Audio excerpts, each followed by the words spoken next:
Let me tell you something I do.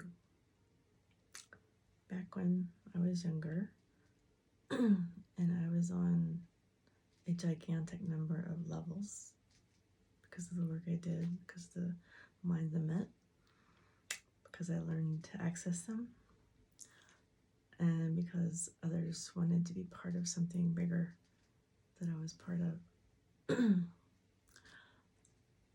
I believed that I looked like whatever they wanted me to look like when I was on whatever level with whoever.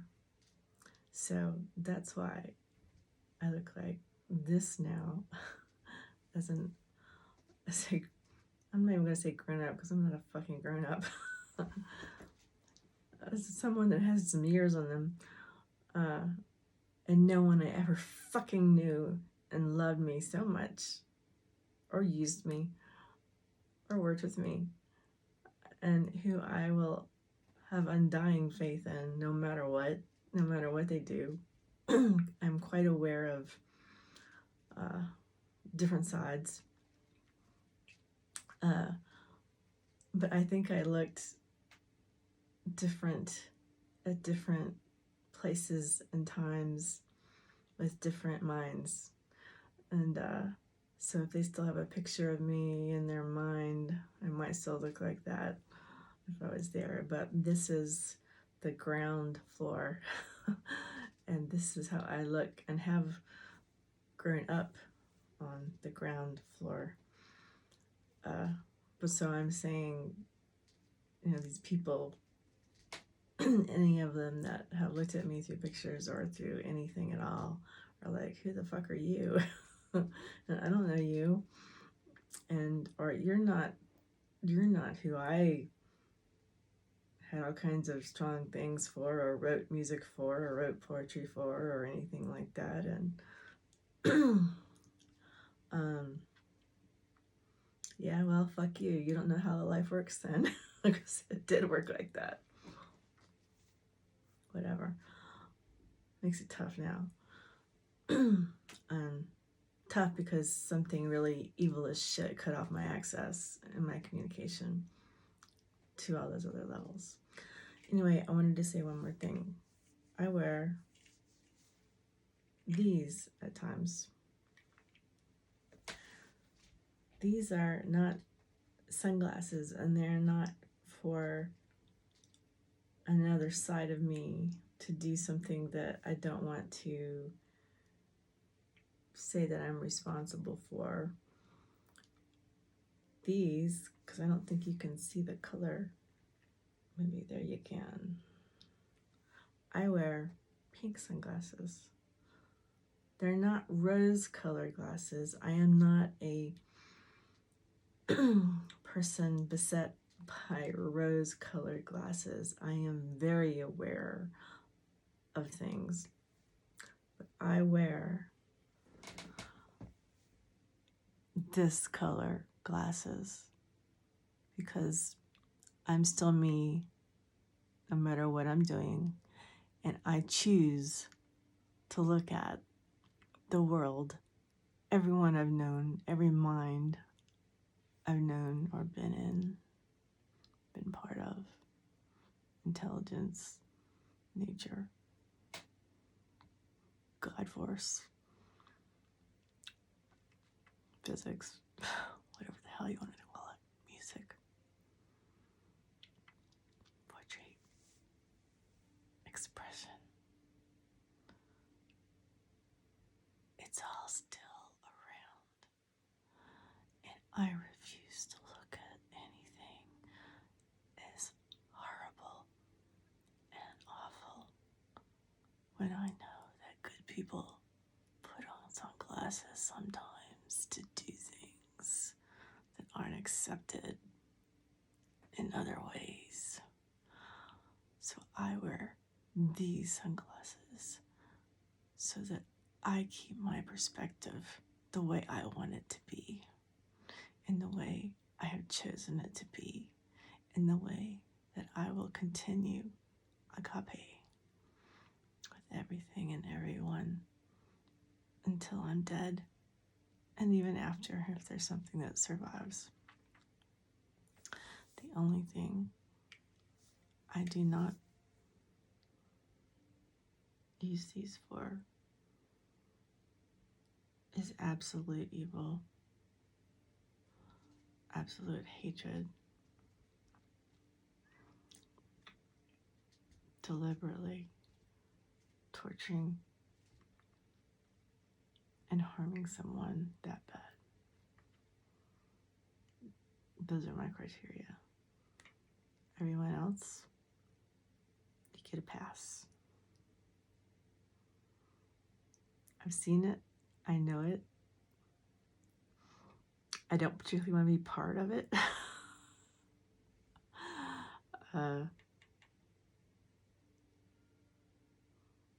And you don't have to acknowledge me anymore. I wish wholeheartedly that I could still hear music from any of those that I knew or others that just have great music or writing or any of that kind of expression.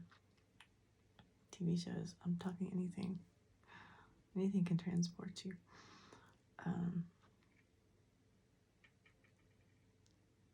Because they do understand now. They have left. They are leaving.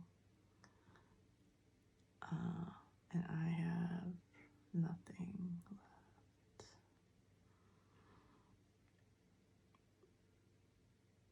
But I'm still here. And I'm not quite down to absolutely nothing. So,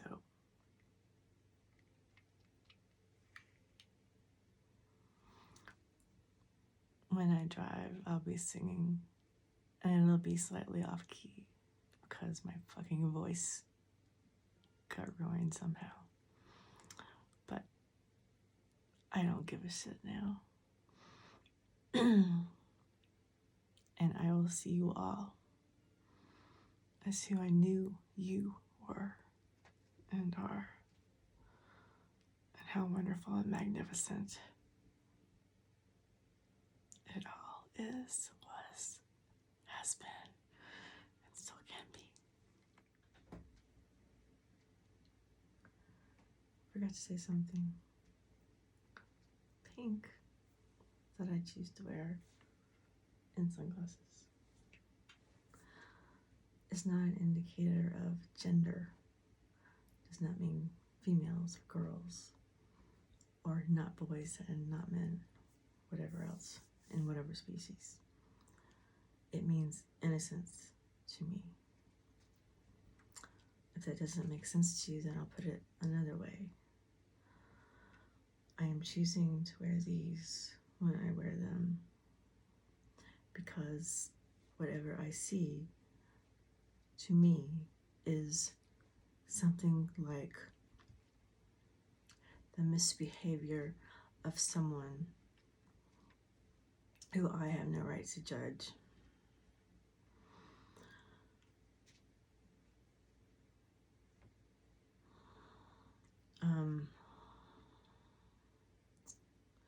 What it means is if someone happened to see, for example, a hunter killing an animal through these, it means that no one's going to come and kill that hunter and his entire family for doing that. Does that make it clearer?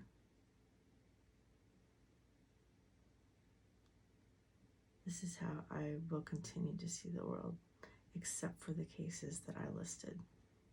In the cases that I listed, I have no power to stop.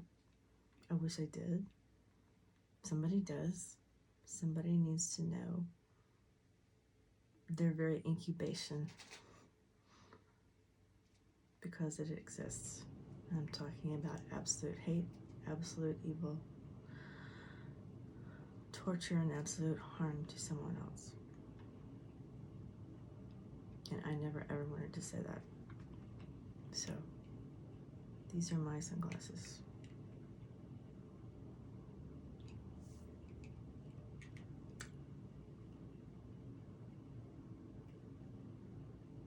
I hate singing this stuff. Always something else to add. When I say I don't have the power to stop it, I mean some things are so big and so embedded or so intricate already or so forceful that I have no power to deal with it or stop it. When I do have any kind of power of stopping something horrible, I do. At least I try to. I try to recognize it and stop it. I've saved 2 lives before. I put my body in between something and someone so that they wouldn't get hit. And I have been in dangerous situations before enough to think that in that kind of situation, I would engage to defend, because I am all about my entire career and mind and everything is defense, strategic defense, but we're no longer living in only a strategic world. We're living in a very tactical and operational world.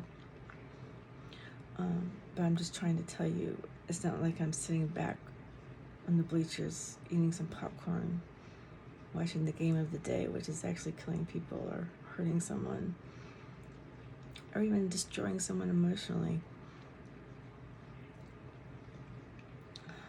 I would and believe I will engage in defense to the best of my being and to whatever end. I need to clarify something. So when I said I was connected to a lot of people, both those in person that I knew and those that did not know in person,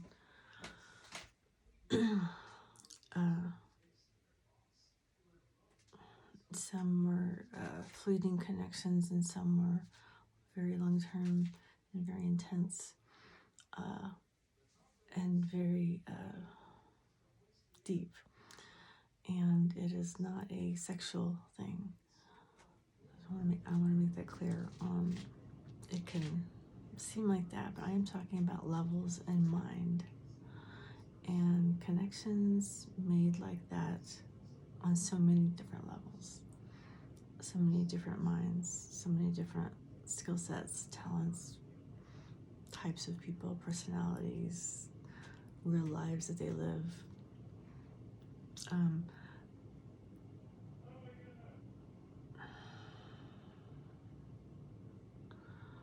It was a spiritual connection is what I call it, but I don't like to use that word again because there's too many conflicts. But it is a full being, body, mind, fullness of the spirit, fullness of the heart. But I'm going to keep calling it spiritual bonds and ties that run deep, that aren't easily broken. And it's a bigger mind than just our brain. It's multiple levels and places that you might read about or believe in or not believe in. It doesn't really matter to me if you don't believe in it, because I'm going to end up talking about some things that people won't believe in, and it doesn't matter. Well, it'll matter to them one day, I think. But anyway, when you're connected like that to a number of people, beings, there are places to meet, there are places to go, there are places that everyone kind of knows and hangs out. It's kind of like real life, where you have a set of friends that get together somewhere, maybe somebody's house or something, and they hang out. It was like that, but it was all the people that were kind of in tune together, through mind, through spirit, through heart, through their being, their essence. That's what I'm trying to get across, through who they really are and were, meeting with others who connected with that kind of thing that they were and are in their entire being, because the others were as well. And that's why the connections ran so deep. That's why also when the connections landed and were also on the physical, which I call ground, it was also very strong, because then you have both the physical and the rest. And when I say that I think that I looked like what others wanted me to look like,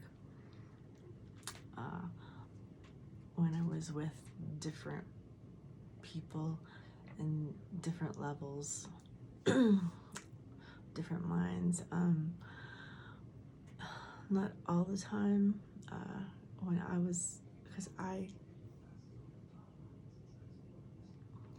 explored around and I did my own work too, so I did not necessarily always look like whatever somebody had in mind.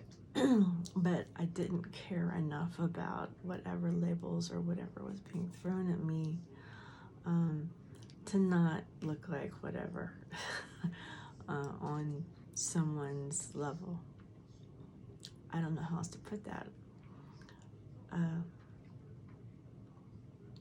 There's one word for it that some people will know, called the astral. If you're into the biblical paradigm, they call it the second body, or the second life, the second death. Some other places call it the light body. That's not all there is. It's just one that is mentioned in the physical in some paradigms, including Kabbalah, which is a gigantic map which includes many, many paradigms. Anyway, so when I'm doing this crap, and this is who I am, and I have pictures of me growing up, I have pictures of me as a baby. I mean, I was here and have been here and aware and awake for so long. I understand when it doesn't meet with someone else's mind thought of what they knew me as. Always something else to add. When I say I don't have the power to stop it, I mean some things are so big and so embedded, or so intricate already, or so forceful, that I have no power to deal with it or stop it. When I do have any kind of power of stopping something horrible, I do. At least I try to. I try to recognize it and stop it. I've saved 2 lives before. I put my body in between something and someone so that they wouldn't get hit. And I have been in dangerous situations before, enough to think that in that kind of situation I would engage to defend, because I am all about my entire career and mind and everything is defense, strategic defense. But we're no longer living in only a strategic world. We're living in a very tactical and operational world. But I'm just trying to tell you, it's not like I'm sitting back on the bleachers eating some popcorn, watching the game of the day, which is actually killing people or hurting someone. or even destroying someone emotionally,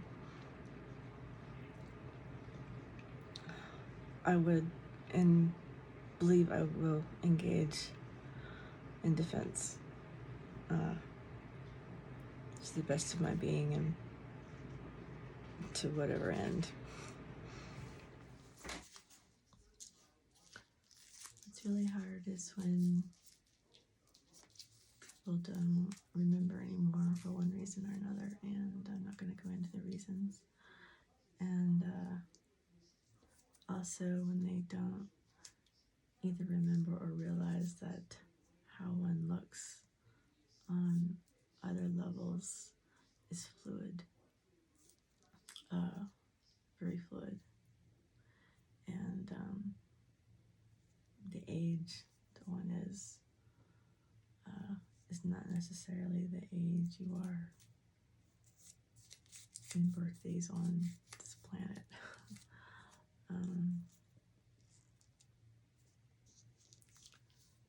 So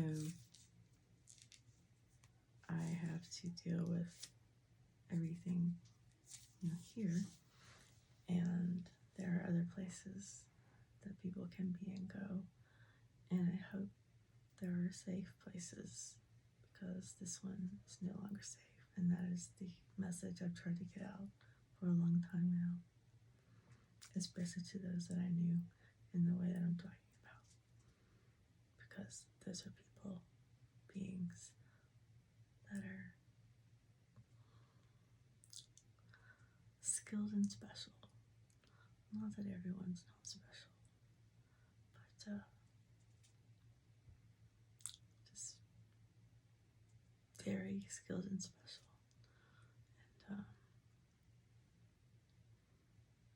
and very dear to me.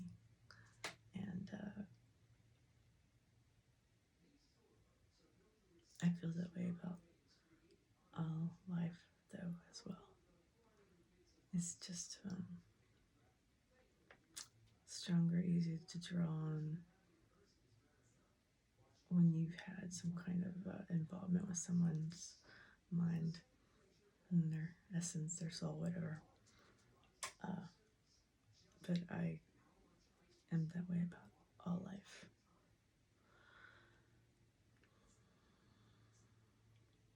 I guess that's it. Some of the great spirits, the gigantic spirits and minds, have written some of the great books and great things from our past, and some of the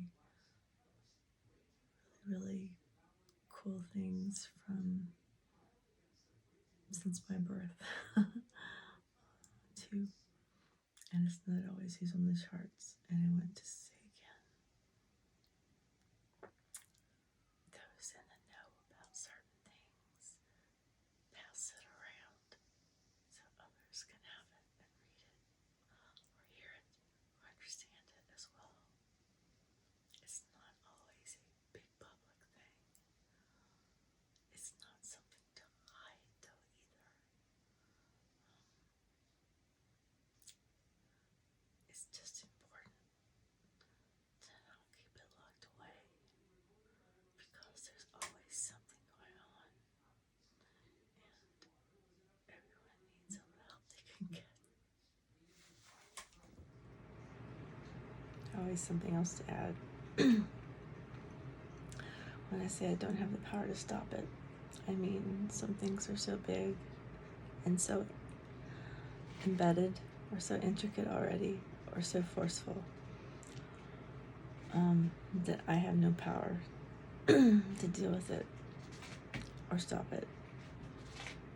When I do have any kind of power of stopping something horrible, I do. At least I try to. I try to recognize it and stop it. I've saved 2 lives before. I put my body in between something and someone so that they wouldn't get hit. And I have been in dangerous situations before enough to think that in that kind of situation, I would engage to defend, because I am all about my entire career and mine and everything is defense, strategic defense, but we're no longer living in only a strategic world. We're living in a very tactical and operational world. But I'm just trying to tell you, it's not like I'm sitting back on the bleachers eating some popcorn, watching the game of the day, which is actually killing people or hurting someone, or even destroying someone emotionally. I would and believe I will engage in defense to the best of my being and to whatever end. I should say though, I wish I had some kind of plan or any kind of weapon, but I don't. Because I do remember at one time being threatened by someone with a knife and having not been taught any defenses or any way to deal with anything like that, I grabbed at the knife at the blade end. So that's someone who obviously does not know how to handle that situation well. I grabbed it, I got it at the blade end, I cut my hand all the way across it. The person didn't really mean to harm me and immediately reacted and got scared to death. They were posturing, but there you go. When it comes to other people though, I will insert myself if I can. I have learned the hard way already though, that there are so many weird offside ways to begin an attack or to harm someone or to make something look natural, that no one inserts themselves to stop it because they don't understand that it's an attack. And I myself am aware of that now.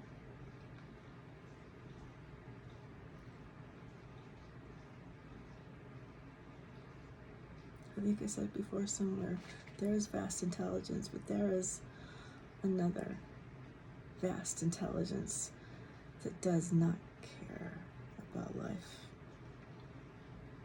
That's the one that is around now and is making itself known.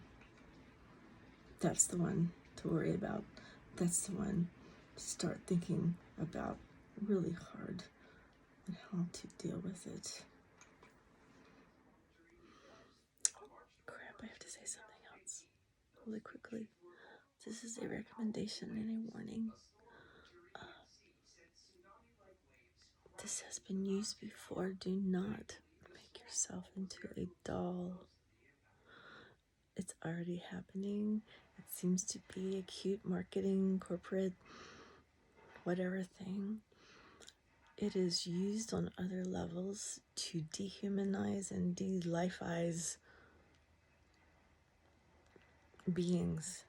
And I mean it. Do not let someone make you into a doll. It is a way to have someone say, oh, it's only a doll. I'm going to just play with a doll. Or I'm going to just do whatever with a doll. And they mean something else by it. Or they don't know.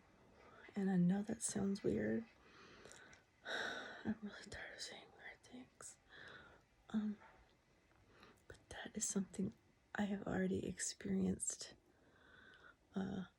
being thrown at me, as well as the title, the name for the home that we moved to get away from another city. And when someone older says it was only a bunch of dolls or something like that, it wasn't. But there are people that make themselves into dolls and use that as a thing, as if it's their spokespiece or their little yourself or any, I don't know what you're doing with it. I'm just telling you, it's really dangerous. Don't do it, okay? It's really, really dangerous. That's it.